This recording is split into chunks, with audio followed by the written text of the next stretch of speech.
오늘은요, 제 인생에서 가장 충격적이었던 일을 들려드리려고 해요. 아직도 생각만 하면 가슴이 찢어지는 것 같고 그 사람 생각하면 잠도 제대로 못 잡니다. 50년이에요, 50년. 그 긴 세월을 함께 살았는데 세상에 이럴 수가 있나 싶었습니다. 제 남편은 3년 전에 갑자기 세상을 떠났어요. 심장마비였죠. 78이었으니까 그래도 당시로는 장수한 편이긴 했는데 그때만 해도 전 그냥 슬프고 또 슬펐지요. 50년을 함께 산 사람인데 갑자기 옆에 없으니까 얼마나 허전하던지. 아침에 일어나서도 습관적으로 여보, 일어나요 하고 옆을 보는데 아무도 없잖아요. 그럴 때마다 눈물이 주르륵 흘렀어요. 우리는요, 25에 만나서 26에 결혼했어요. 그때만 해도 다들 가난했지만 우린 특히 더 가난했어요. 신혼집이라는 게 월세 단칸방이었으니까요. 그래도 행복했어요. 남편은 새벽같이 일어나서 공사판에 나가고 저는 집에서 남의 집 빨래를 대신해 주면서 돈을 벌었죠. 손이 다 트고 갈라져도 그래도 우리 둘이 함께라서 행복했어요. 애들도 낳았죠. 큰딸, 둘째 아들, 막내딸. 셋을 낳았어요. 남편은 애들 키우느라 얼마나 고생했는지 몰라요. 밤늦게까지 일하고 주말에도 쉬지 않고 일했어요. 당신 좀 쉬어요. 몸 상할라 그러면 남편이 뭐라고 했는지 아세요? 여보, 우리 애들은 나처럼 고생시키면 안 돼. 대학까지 보내야지. 그 말 듣고 얼마나 울었는지 몰라요. 이 사람 참 착하다, 가정적이다. 그렇게 생각했죠. 그렇게 애들 다 키웠어요. 큰딸은 대학 나와서 선생님 됐고, 아들은 회사 다니고, 막내딸도 대학 졸업하고 시집 갔어요.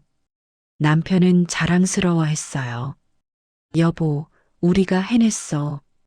애들 다 잘 됐잖아 그러면서 좋아하던 모습이 지금도 눈에 선해요. 환갑 지나서는 이제 좀 편하게 살자고 조그만 아파트 전세를 얻었어요. 남편 퇴직금하고 우리가 평생 모은 돈으로 2억 5천만 원짜리 전세를 얻은 거예요. 70 넘어서는 둘이서 여행도 다녔어요. 제주도도 가고 경주도 가고 남편이 그러더라고요. 여보, 우리 이제 좀 살만하네. 당신 그동안 고생 많았어. 손 꼭 잡아주면서 그러는데 저는 그게 행복이라고 생각했어요. 50년을 함께 살았고 이제 남은 인생도 함께 할 거라고 믿었죠. 그런데요. 그게 전부 거짓말이었어요. 남편이 돌아가시고 장례식장에 문상객들이 오기 시작했어요.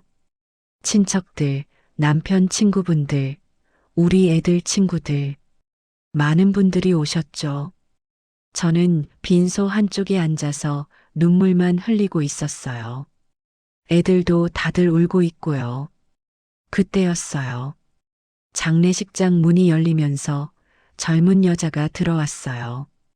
처음엔 그냥 문상객인 줄 알았어요. 그런데 이상했어요. 그 여자 나이가 40 중반쯤 돼 보였는데 온몸이 검은 옷이고 선글라스를 끼고 있었거든요.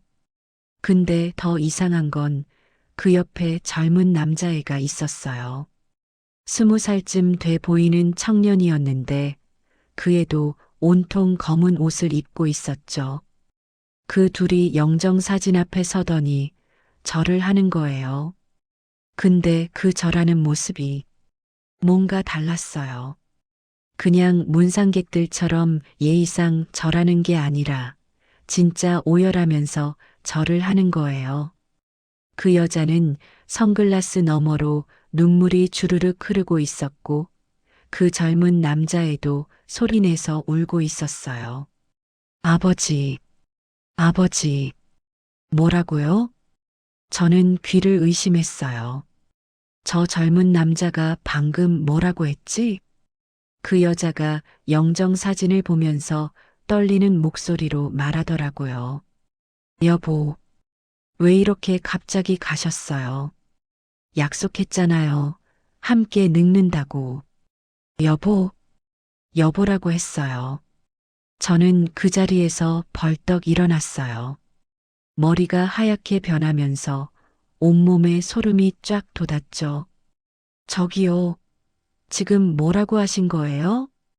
제가 소리치니까 장례식장이 조용해졌어요. 모두가 저희를 쳐다보는 거예요. 그 여자가 천천히 선글라스를 벗었어요. 그리고 저를 똑바로 쳐다보면서 말했어요. 죄송합니다. 저는 고인의 아내입니다. 뭐라고? 아내? 무슨 소리예요? 내가 아내예요. 50년을 함께 산 아내라고요. 제가 소리쳤죠. 그런데 그 여자는 침착하게 말하더라고요. 저도 알고 있습니다. 하지만 저도 고인의 아내입니다. 23년 동안요. 23년? 세상에 23년이라고요? 그 순간 제 머릿속이 하얗게 변했어요. 무슨 말인지 이해가 안 됐거든요. 이게 무슨 말도 안 되는 소리를. 그때 그 젊은 남자애가 나서더니 말했어요. 할머니, 죄송합니다. 제가 아버지 아들입니다. 21살이에요. 21살? 우리 막내딸이 28인데 이 애가 21살이라고요? 그럼 21년 전? 21년 전이면 우리 막내딸이 7살 때예요. 남편이 밤낮으로 일한다고 애들 대학 보내야 한다고 그렇게 고생한다고 했을 때잖아요. 그때 이미 다른 여자가 있었다는 거예요? 다른 집이 있었다는 거예요? 말도 안 돼. 말도 안 된다고요. 제가 비틀거리면서 그 여자한테 다가갔어요. 큰딸이 저를 붙잡으면서 엄마 진정해요 그랬지만 진정이 되겠어요? 당신이 누구길래 우리 남편한테 무슨 짓을 한 거야?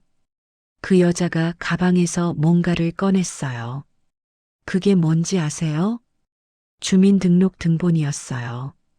거기에 뭐라고 적혀 있었는지 아세요? 세대주 제 남편 이름, 배우자 그 여자 이름, 자녀 그 남자의 이름. 이게 뭐야? 이게 대체 뭐냐고. 제 목소리가 떨렸어요. 손도 떨리고 온몸이 떨렸어요. 그 여자가 조용히 말했어요. 죄송합니다. 하지만 저희도 가족입니다. 가족? 그 말을 듣는 순간 저는 그 자리에 주저앉고 말았어요. 50년이 전부 거짓말이었다는 거예요? 그런데 이게 끝이 아니었어요. 진짜 충격적인 건 그 다음이었습니다. 장례식장은 완전히 난리가 났어요.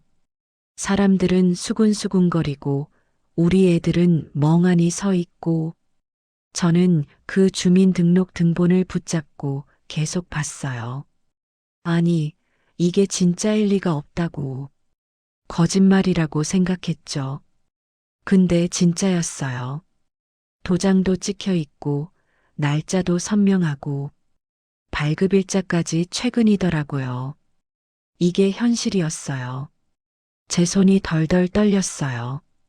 이 종이 한 장이 제 50년 인생을 한순간에 무너뜨리는 거였어요. 우리 큰딸이 그 여자한테 소리치더라고요. 도대체 뭐냐고, 아버지가 언제부터 당신을 만났냐고 말이에요. 그 여자가 눈물을 닦으면서 말하는데 목소리가 떨리더라고요. 23년 전 서울에 있는 식당에서 처음 만났대요. 남편이 공사판 일하면서 그 식당에 자주 갔다나요.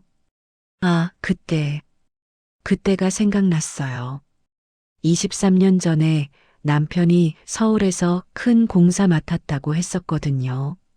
몇 달씩 올라가서 일하고 월말에 집에 와서 돈 주고 다시 올라가고. 제가 그랬죠. 당신 힘들겠지만 집에 좀 자주 와 그랬더니 남편이 뭐라고 했는지 아세요? 여보, 큰 공사야. 이거 잘하면 목돈 벌어. 애들 대학 등록금 마련해야지. 그러면서 착한 척, 가정적인 척. 그때 이미 다른 여자를 만나고 있었던 거예요. 그놈이. 그 여자 말로는 처음엔 남편이 결혼한 줄 몰랐대요. 반지도 안 끼고 있었고 독신이라고 했다나요. 독신? 50년 아내가 있는 주제에 셋이나 되는 자식이 있는 주제에 독신이라고 거짓말을 한 거예요. 얼마나 뻔뻔하면 그런 거짓말을 해요? 그러다가 그 여자가 임신을 했대요. 그때서야 남편이 털어놨다는 거예요. 사실은 가족이 있다고. 근데 더 가관인 게 뭔지 아세요? 남편이 그 여자한테 이렇게 말했대요. 당신을 사랑한다. 아이를 책임지겠다 그랬대요. 책임을 져? 우리는 내팽개치고. 그 얘기 듣는 순간 제 가슴이 찢어지는 것 같았어요.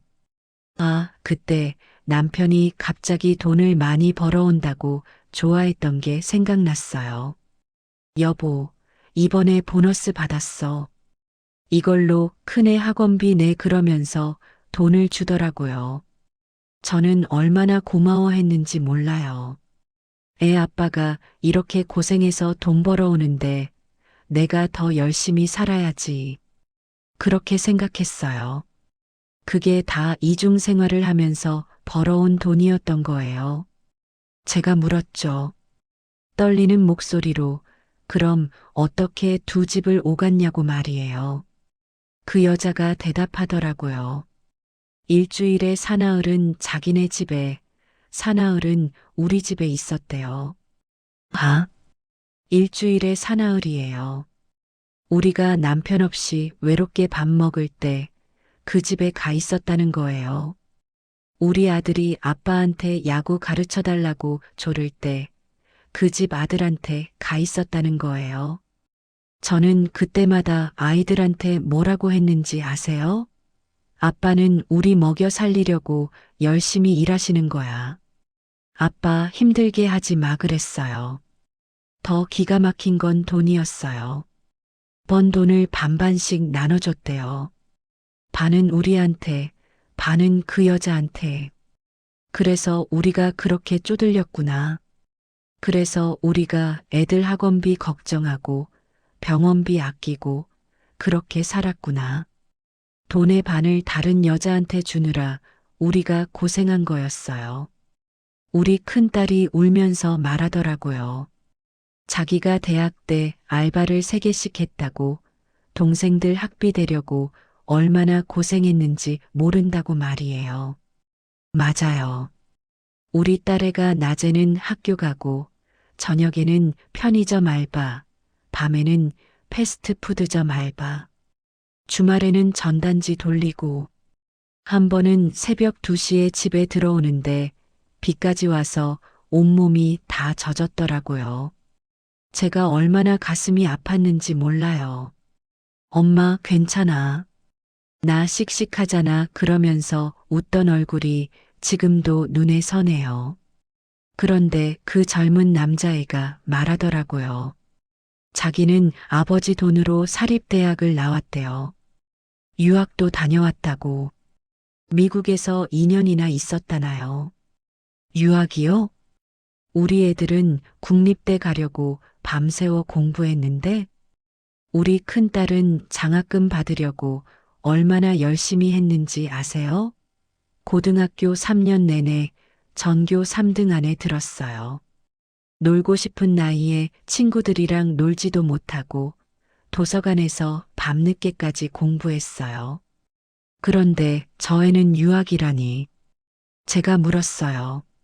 남편 돈이 어디에 그렇게 많았냐고, 공사판 일에서 번 돈으로 어떻게 유학을 보내냐고 말이에요. 그 여자가 조용히 대답했어요. 공사 일만 한 게 아니래요. 사업도 했대요. 사업? 무슨 사업이요? 부동산이래요. 15년 전부터 서울에 작은 부동산 사무실을 운영했대요. 15년 전.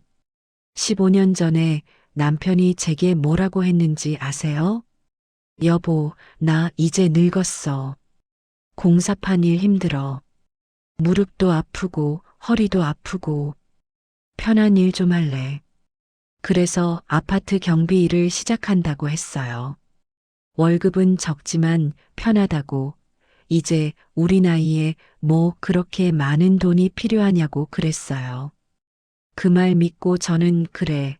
당신 편한 게 제일 중요하지. 건강이 최고야 그랬죠. 근데 그게 다 거짓말이었어요. 부동산 사무실을 운영하면서 돈을 벌고 있었던 거예요. 그럼 남편이 우리한테 준 생활비는 뭐였을까요? 정말 경비 월급만 줬대요. 110만 원. 부동산으로 번 돈은 다 저축했대요. 저축을 해요, 저축을. 우리는 병원비도 아껴가며 살았는데 말이에요. 제가 물었어요. 그 저축한 돈이 어디 있냐고. 그 여자가 입술을 깨물면서 대답했어요. 자기 명의 통장에 있대요. 2억 5천만 원이. 2억 5천만 원. 2억 5천만 원이라니요. 그 순간 제 머리가 띵해졌어요. 우리 큰딸이 비틀거리면서 소리쳤어요. 우리 엄마가 70 넘어서 무릎 수술 못하고 참았다고. 돈 없어서 200만 원이 없어서 그랬다고 말이에요. 맞아요. 제 무릎이 너무 아팠어요. 병원에서 인공관절 수술하라고 했는데 200만 원이 든다고 하더라고요. 검사비까지 합치면 250만 원 정도 든다고요. 남편한테 말했죠. 여보, 무릎이 너무 아파. 계단 오르내리기가 힘들어. 수술 좀 하면 안 될까? 남편이 뭐라고 했는지 아세요? 여보, 우리 돈 아껴야 해. 나중에 우리 둘 다 아프면 어떡해. 조금만 참아. 내가 마사지 해줄게. 그래서 참았어요. 통증 참으면서 절뚝거리면서 살았어요. 계단 오를 때마다 이를 악물었어요. 그런데 그 사람은 2억 5천만 원을 모으고 있었어요. 다른 여자 명의로, 자기네 노후 자금으로. 그럼 우리는요? 우리 50년은 뭐였어요? 저는 더 이상 참을 수가 없었어요. 제가 그 여자한테 달려들려고 했어요. 우리 애들이 저를 붙잡았죠. 엄마 안 돼요. 진정해요. 근데 진정이 되겠어요? 어떻게 진정을 해요? 50년이 거짓말이었는데 제 인생이 다 사기였는데 저는 주저앉아서 울고 또 울었어요. 평생 참았던 게 다 터져 나오는 것 같았어요. 그때였어요. 장례식장 문이 또 열렸어요. 중년 여자 한 명이 들어왔는데 50 중반쯤 돼 보였어요. 이 여자도 온몸을 검은색으로 입고 있더라고요. 조심스럽게 발걸음을 옮기면서 영정 사진 앞에 섰어요.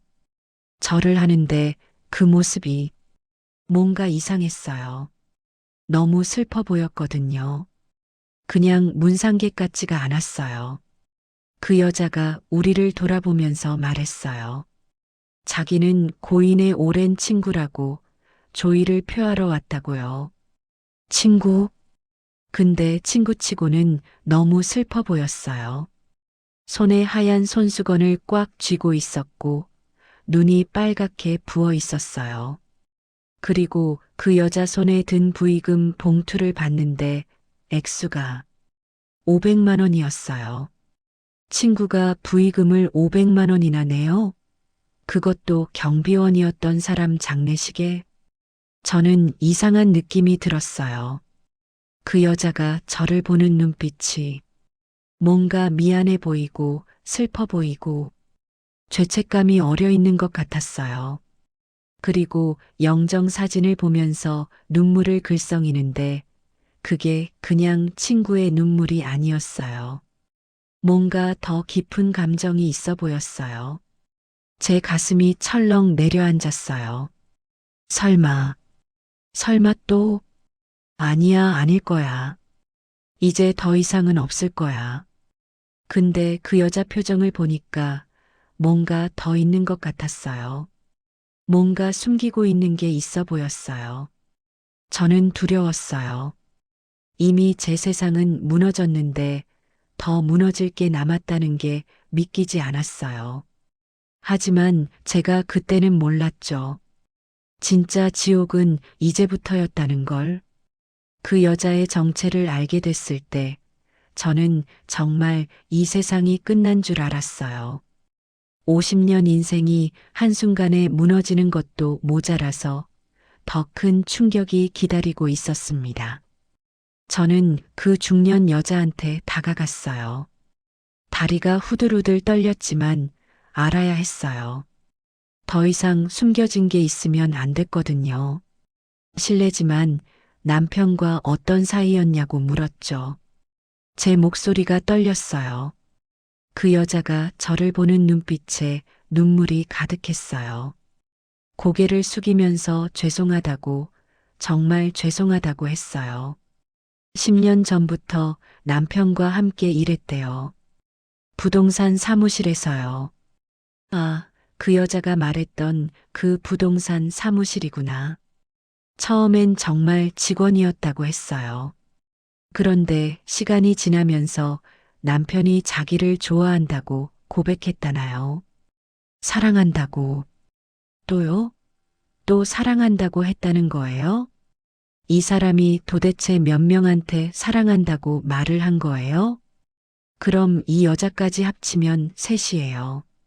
저, 그 40대 여자, 그리고 이 50대 중년 여자까지 남편이 셋을 동시에 만나고 있었다는 거예요. 아니, 사람이 어떻게 그럴 수가 있어요? 정말 이해가 안 됐어요. 그 여자는 5년 동안 남편과 함께 있었다고 했어요. 5년. 계산을 해봤어요. 5년 전이면 남편이 73세 때예요. 70이 넘어서도 다른 여자를 만났다는 거예요? 저는 그때 남편한테 말했거든요. 이제 우리 나이도 있는데 건강 챙기자고 같이 운동 다니자고요. 남편이 뭐라고 했는지 아세요? 요즘 피곤하다고 그냥 집에서 쉬고 싶다고 했어요. 그래서 저 혼자 공원 나가서 운동하고 저 혼자 경로당 가고 그렇게 살았어요. 근데 그 사람은 쉬는 게 아니었어요. 다른 여자 만나고 있었던 거예요. 그 여자 말로는 최근까지도 연락했대요.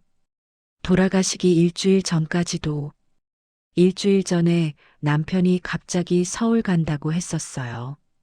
옛날 친구 만나러 간다면서 이틀 동안 집을 비웠죠. 아, 그때 이 여자 만나러 간 거였구나. 제가 집에서 혼자 텔레비전 보고 있을 때 남편은 이 여자랑 함께 있었던 거예요. 남편이 돌아와서 얼굴이 좋아 보이길래 제가 물었거든요. 친구 만나고 오더니 기분 좋아 보인다고요. 남편이 웃으면서 오랜만에 만나서 옛날 얘기하니까 좋더라고 했어요. 그게 다 거짓말이었어요. 친구가 아니라 여자 만나고 온 거였어요. 저는 그날 남편이 좋아 보여서 저도 기뻤는데 바보같이, 정말 바보같이 그때 첫 번째 여자가 물었어요. 그 중년 여자도 돈을 받았냐고요. 저도 궁금했어요. 사무실 명의가 반은 그 여자 이름이었대요. 그래서 팔면 6천만 원씩 나누기로 했었다는 거예요. 그럼 사무실 가격이 1억 2천만 원이었다는 거네요. 제 머리가 복잡해졌어요. 천천히 계산을 해봤어요. 첫 번째 여자 명의 저축 2억 5천만 원. 부동산 사무실 절반 6천만 원. 그럼 총 3억 1천만 원이에요. 남편이 3억이 넘는 돈을 따로 가지고 있었다는 거예요. 그런데 이게 끝이 아니었어요. 첫 번째 여자가 말하더라고요. 자기네 명의로 아파트가 한 채 있대요. 서울 강남에 있는 아파트인데 시세가 4억이래요. 그리고 차도 한 대 있대요. 외제차인데 5천만 원 정도 한다고요. 제 입이 딱 벌어졌어요. 천천히 다시 계산해 봤어요. 아파트 4억, 차 5천만 원, 저축 2억 5천만 원, 사무실 1억 2천만 원. 총 7억 7천만 원이에요. 남편이 7억이 넘는 재산을 가지고 있었다는 거예요. 우리는요?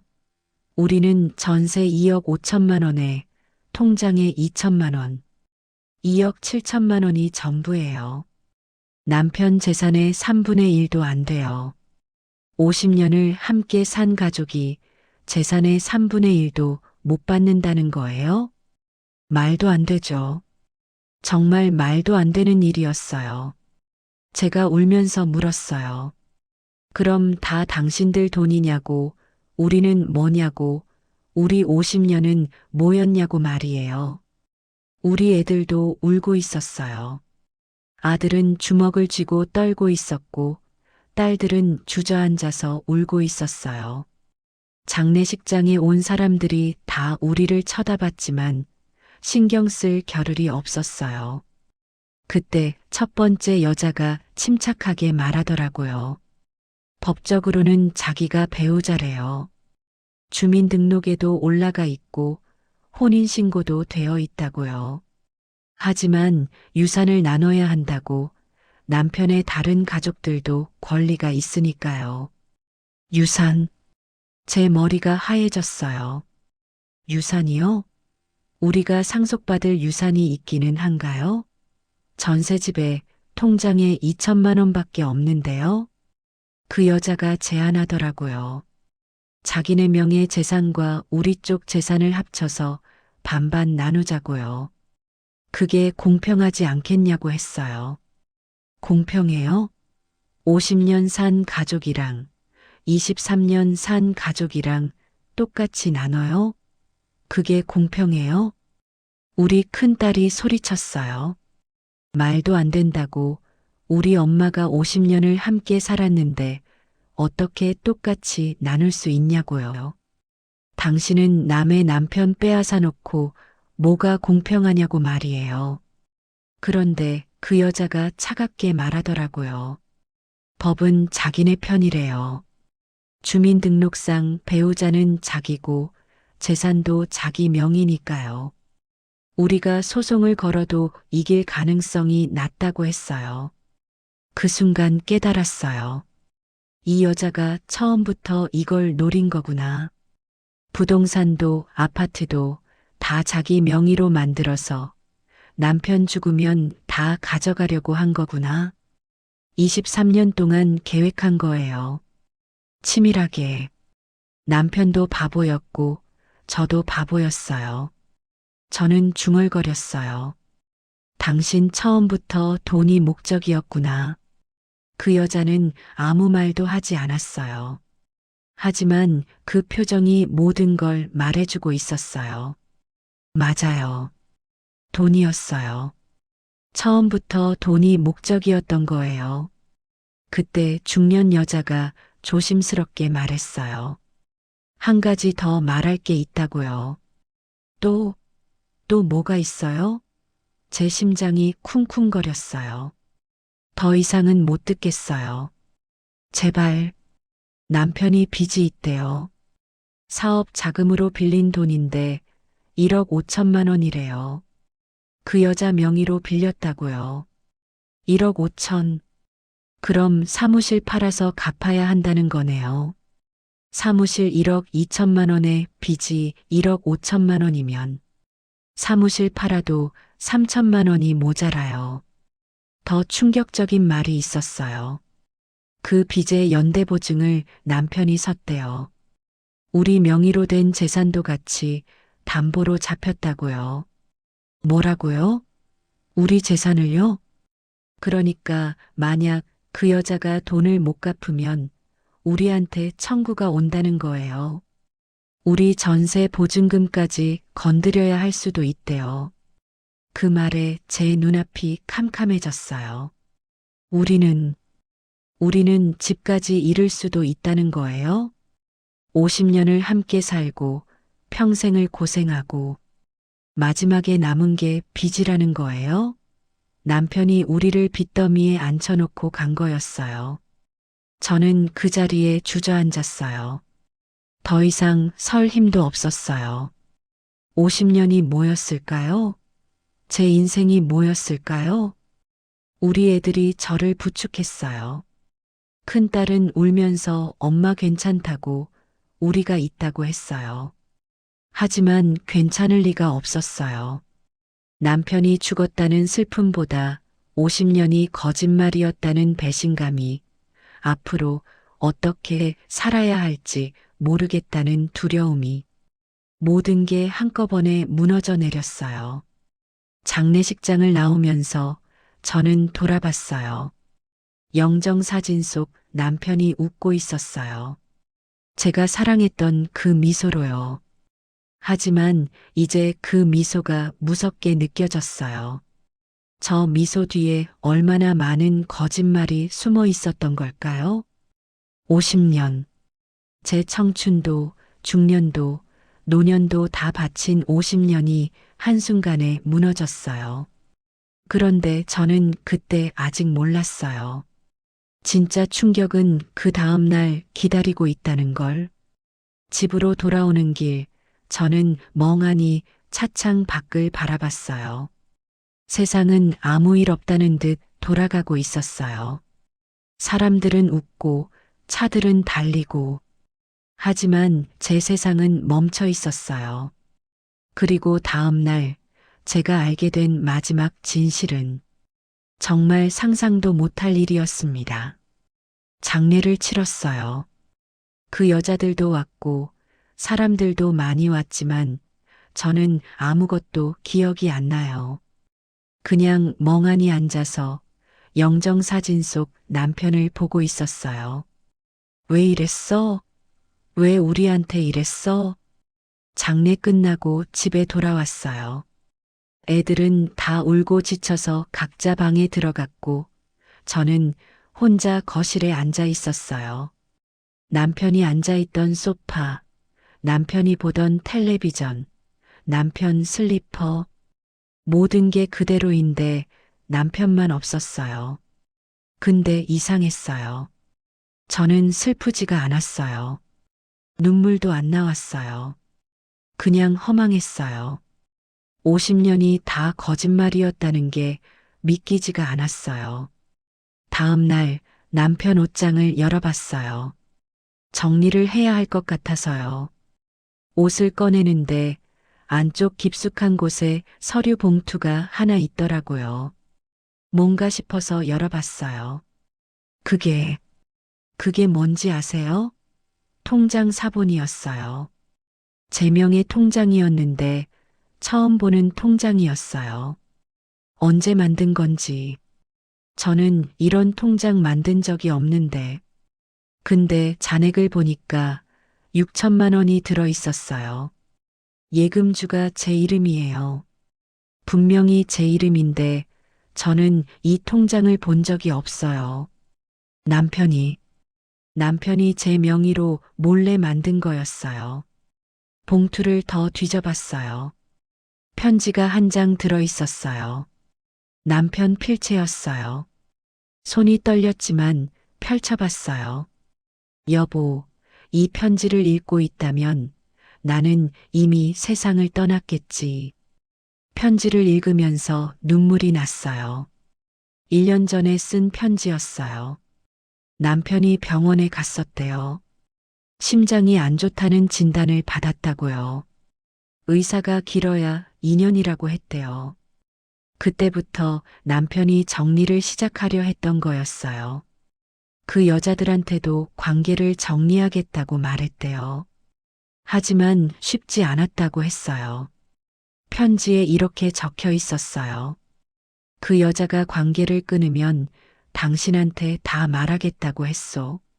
아이들한테도 폭로하겠다고. 미안하오. 정말 미안하오. 당신한테 말할 용기가 없었소. 그리고 통장에 대해서도 설명이 있었어요. 이 통장은 내가 몰래 모은 거요. 당신 명의로 만들었소. 나중에 당신이 쓰라고. 미안하오. 내가 잘못했소. 그제야 조금 이해가 됐어요. 남편이 왜 그렇게 행동했는지. 하지만 이해가 된다고 해서 용서가 되는 건 아니었어요. 편지와 함께 작은 USB가 있었어요. 꼭 들어보시오라고 쓰여 있었어요. 컴퓨터를 켜서 USB를 꽂았어요. 남편 목소리가 들렸어요. 그리고 그 첫 번째 여자 목소리도 들렸어요. 6개월 전 녹음이었어요.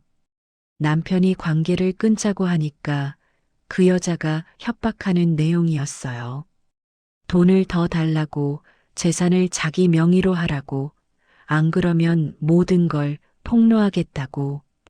남편이 애원하듯 말하는 소리가 들렸어요. 가족만은 지키고 싶다고, 돈은 다 주겠다고. 중년 여자와의 대화도 녹음되어 있었어요. 그 여자도 비슷했어요. 사무실 명의를 달라고, 안 그러면 다 폭로하겠다고. 저는 그 순간 복잡했어요. 남편이 완전히 나쁜 사람은 아니었구나. 처음엔 실수였고, 그 실수가 점점 커진 거였어요. 그리고 빠져나오려고 했지만 그 여자들이 놔주지 않았던 거예요. 하지만요. 그래도 용서는 안 돼요. 처음에 잘못한 건 남편이니까요. 그 여자들이 협박한 건 나쁜 거지만 애초에 남편이 그런 관계를 만들지 않았으면 이런 일도 없었을 거예요. 저는 한참을 울었어요. 남편이 밉기도 하고 불쌍하기도 하고 안쓰럽기도 하고 50년이란 세월이 너무 복잡하게 얽혀 있었어요. 다음 날 저는 우리 큰딸과 함께 변호사를 찾아갔어요. 녹음 파일과 편지를 들고요. 변호사가 들어보더니 말하더라고요. 이건 명백한 협박이고 협박으로 이루어진 재산 이전은 법적으로 다툴 수 있다고요. 하지만 쉽지는 않을 거래요. 시간도 오래 걸리고 소송 비용도 만만치 않다고요. 그래도 승소 가능성은 있다고 했어요. 저는 결심했어요. 싸우기로요. 그렇게 1년 넘게 싸웠어요. 법원을 수없이 드나들었어요. 그 여자들도 변호사를 대동하고 나왔고 서로 주장이 엇갈렸어요. 힘들었어요. 나이 든 몸으로 법원 가고 서류 준비하고. 하지만 우리 애들이 도와줬어요. 큰딸이 특히 열심히 뛰어다녔어요. 결국 법원은 협박으로 이루어진 재산 이전의 상당 부분을 인정했어요. 전부는 아니지만 절반 정도는 우리가 돌려받을 수 있게 됐어요. 그 여자들이 가진 재산 중 일부를 돌려받았고 사무실도 팔아서 나눴어요. 결국 우리가 받은 건 약 2억 정도였어요. 돈을 받았지만 기쁘지 않았어요. 그냥 허무했어요. 50년이 이렇게 끝나는구나. 남편이 남긴 건 돈이었지만 제가 잃은 건 믿음이었어요. 사람을 믿는 마음, 50년을 함께한 동반자에 대한 믿음. 그게 다 깨져버렸어요. 지금 저는 그 돈으로 작은 집을 샀어요. 애들 걱정 안 하게 제 명의로요. 무릎 수술도 했어요. 이제 덜 아파요. 애들한테도 돈을 좀 나눠줬어요. 고생했으니까요. 여러분, 제가 이 긴 이야기를 왜 했는지 아세요? 돈 때문이 아니에요. 제가 말하고 싶은 건요. 사람을 믿으라는 게 아니에요. 사람을 맹목적으로 믿지는 말라는 거예요. 저는 50년을 함께 살면서 남편을 너무 믿었어요. 의심하지 않았어요. 의심하는 게 나쁜 거라고 생각했어요. 하지만 지금 생각해보면 조금은 확인하고 살았어야 했어요. 통장도 같이 관리하고 남편이 어디서 뭐 하는지도 좀 더 관심 가지고, 물론 후회해도 소용없어요. 이미 지나간 일이니까요.